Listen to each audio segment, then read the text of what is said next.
আসসালামু আলাইকুম রাহমাতুল্লাহি ওয়া কেমন আছেন ভাই বোন বন্ধুরা? আমি আপনাদের দোয়ার বরকতে আল্লাহর অশেষ মেহেরবানিতে ইনশাআল্লাহ ভালো আছি।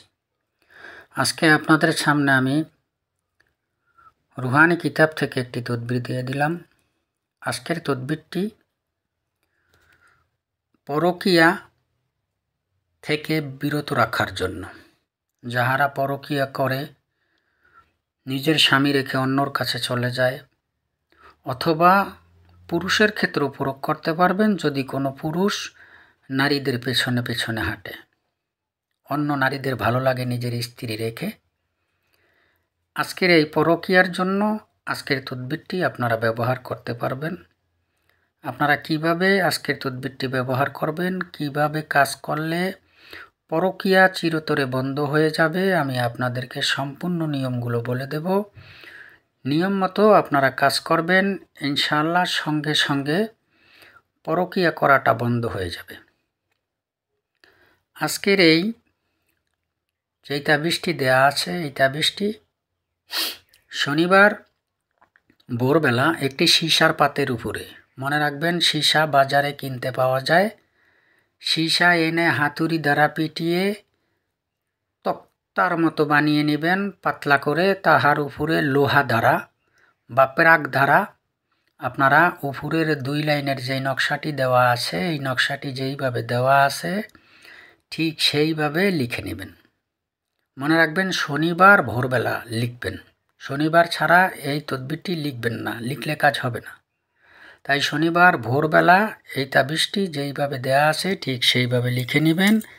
লিখে নেওয়ার পরে নিচে লিখে নেবেন, হে এই নামের দাসগণ, অমুকের জনিপথ সকল পুরুষের দৃষ্টির আড়ালে অদৃশ্য করে দাও, যাতে সহবাসের সময় তার কাছে লিঙ্গ পৌঁছাতে না পারে।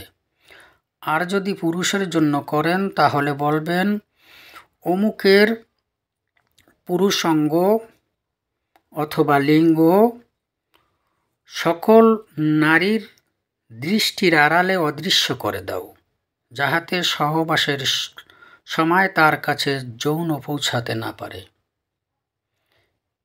এই জিনিসটা আপনি অবশ্যই লিখে নেবেন, খুব ভালো করে লিখে নেবেন। আমি যেইভাবে বলেছি ঠিক সেইভাবে লিখে নেবেন।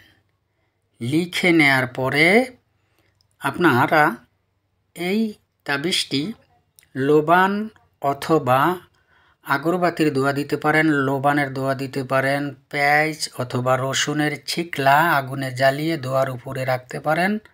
তাহার পরে আপনি একটি পুরাতন কবরের ভিতরে এমনভাবে গেড়ে দিবেন যাহাতে ওই কবরে, অনেক কবর আছে দেখবেন গ্রামের বাড়িতে অনেক কবর আছে, যেই কবরে জিয়ারতে বছরের ভিতরে মানুষ খুব কম আসা যাওয়া করে, অথবা ওই ব্যক্তির ঘরের দরজার সামনে অথবা পথে গেড়ে দিবেন।